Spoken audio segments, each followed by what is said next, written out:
क्या होता है जब माँ अपना सब कुछ लुटा बेटा को आसमान की बुलंदियों तक पहुंचाती है और बेटा वही जो अपनी माँ को पहचानने के लिए भूल जाता है। तो आज की कहानी है एक ऐसी सरिता देवी की जो जिसने आंचल के त्याग को और इंतजार दर्द की सारी जो दर्द थे अंदर में छुपा लिया। उसकी दास्तान की कहानी मैं आपको सुनाना चाहता हूँ। एक माँ की कहानी। ये कहानी है एक सरिता की जो भारत के एक छोटे से गांव के रामगढ़ में रहती थी। सरिता की दुनिया उसके दो बच्चे राहुल और प्रिया के इर्द गिर्द घूमती थी। उसके पिता रामलाल एक खेतियाल मजदूर थे जिनका सब कुछ उनके परिवार था। कुछ साल पहले एक बीमारी के कारण उनकी निधन हो गई। उस दिन के बाद सरिता ने अपनी आंचल में अपने दुखों को समेटकर बच्चों के भविष्य को संभालने में कसम खाई और लग गई। गांव में जीवन आसान नहीं था। सरिता पढ़ी लिखी नहीं थी, लेकिन उसे एक बात अच्छी तरह से पता था। वह अपने बच्चों को अपनी जैसी जिंदगी नहीं देना चाहती थी। वो चाहती थी कि उसके बच्चे पढ़ लिख कर बड़े साहब बने। सब सपने पूरे करने के लिए सरिता ने दिन रात एक कर दी। सुबह सूरज उगने से पहले ही उठ जाती, घर का काम निपटाकर बच्चों के लिए रोटी बनाती और दूसरे के खेत में जाके मजदूरी करती थी। दोपहर की चिलचिलाती धूप में भी उसका हाथ कभी नहीं रुकता था। शाम को जब वह थक कर घर लौटती तो उसके बच्चे उसके राह देखते रहते थे। वह उन्हें प्यार से गले लगाती, उनकी दिन भर की जो छोटी छोटी बातें रहती उनको सुनती और फिर रात को लालटेन के मंद रोशनी में अपने बच्चों को फटे पुराने कपड़े को सिलती। उसकी आंखों में नींद नहीं थी, शरीर में दर्द होता, पर उसे दिल में अपने बच्चों को प्यार में अटूट प्यार में भूल जाती थी। समय बीतता गया। राहुल और प्रिया पढ़ाई में बहुत होशियार थे। वो अपनी माँ की जो मेहनत को समझते थे, अब खूब मन कर लगाकर पढ़ते थे। राहुल ने 10वीं परीक्षा पूरे जिले में पहला स्थान लाया था। उस दिन सरिता की खुशी का ठिकाना नहीं था। उसने पूरे गांव में मिठाई बंटवाई। उसकी आंखों में आंसू थे, खुशी के गर्व के आंसू थे। राहुल को आगे की पढ़ाई के लिए शहर का एक बड़े कॉलेज में दाखिला मिल गया। यह एक बड़ी खुशखबरी थी, लेकिन साथ ही एक बड़ी चिंता भी थी। शहर में रहने वाले की पढ़ाई का खर्च बहुत ज्यादा था। सरिता के पास इतने पैसे कहाँ थे।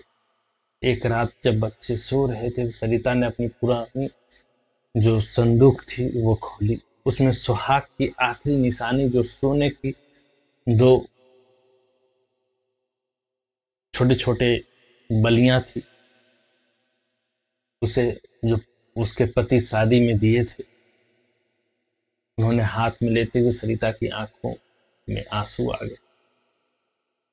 उसे पूछते हुए सोचने लगी कि उसके लिए भविष्य, उसके बच्चों के भविष्य को बढ़ाने के लिए कुछ भी करना पड़ेगा। अगले दिन उसने वो बालियां अपने गांव के साहूकार के पास गिरवी रख दी और पैसे का इंतजाम किया। राहुल शहर चला गया। शुरुआत में वह हर हफ्ते अपनी माँ को चिट्ठी लिखता, फोन करता, लेकिन धीरे धीरे शहर की चकाचौंध में वह बदलता गया।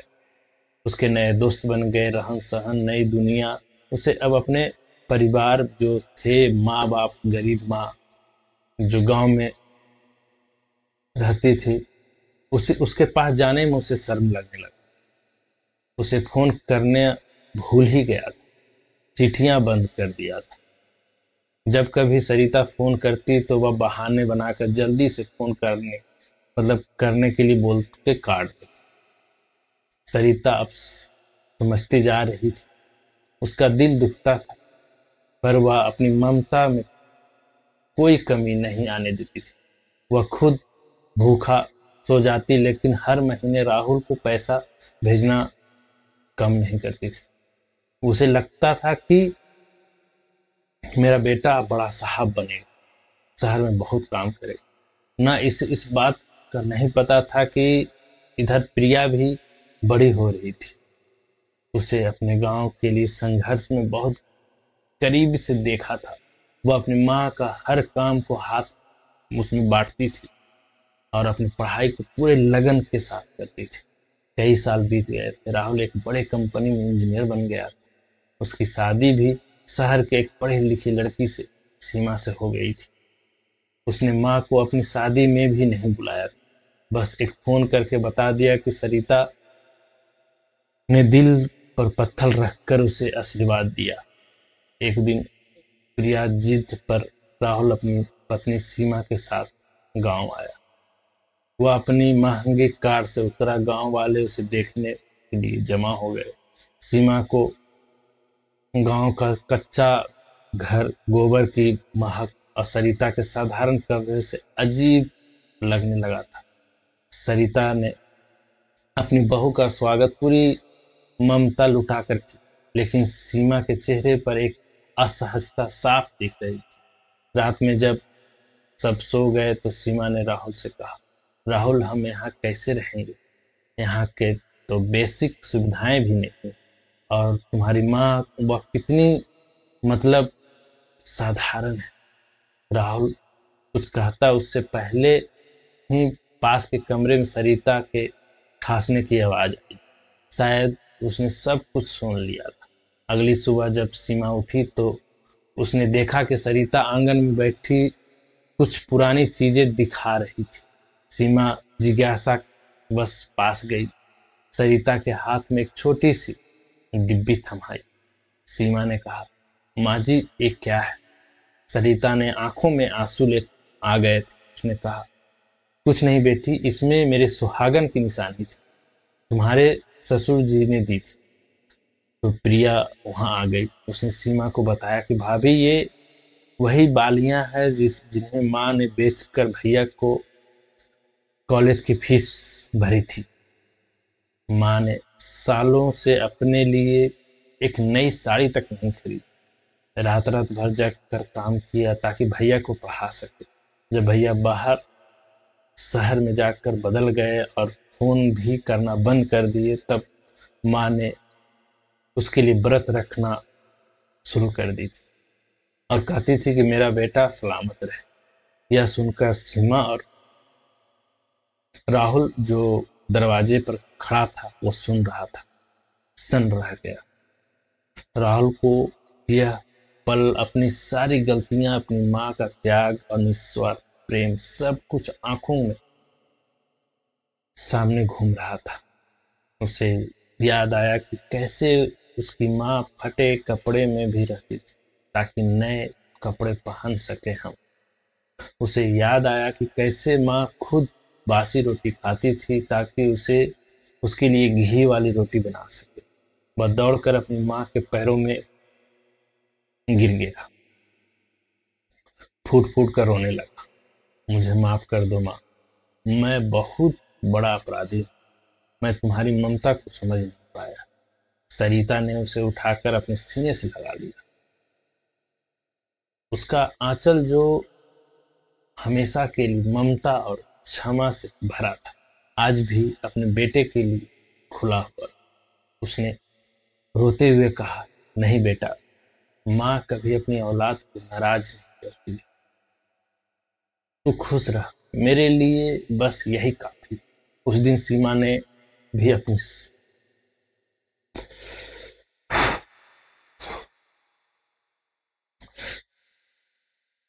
उस दिन सीमा ने भी अपने सांस के असली रूप पहचान लिया। उसे समझ आया कि जिस चमक धमक को वह सब कुछ समझ रही थी, वह इस त्याग और ममता के सामने कुछ भी नहीं। उस दिन के बाद सब कुछ बदल गया। राहुल और सीमा सरिता को अपने साथ शहर ले गया। उन्होंने अपनी माँ को वह सब सुख सुविधा दी जिसकी वह हकदार थी, लेकिन सरिता के लिए सबसे बड़ा सुख यह था कि उसका परिवार अब एक साथ अब प्यार और सम्मान से भरा हुआ था।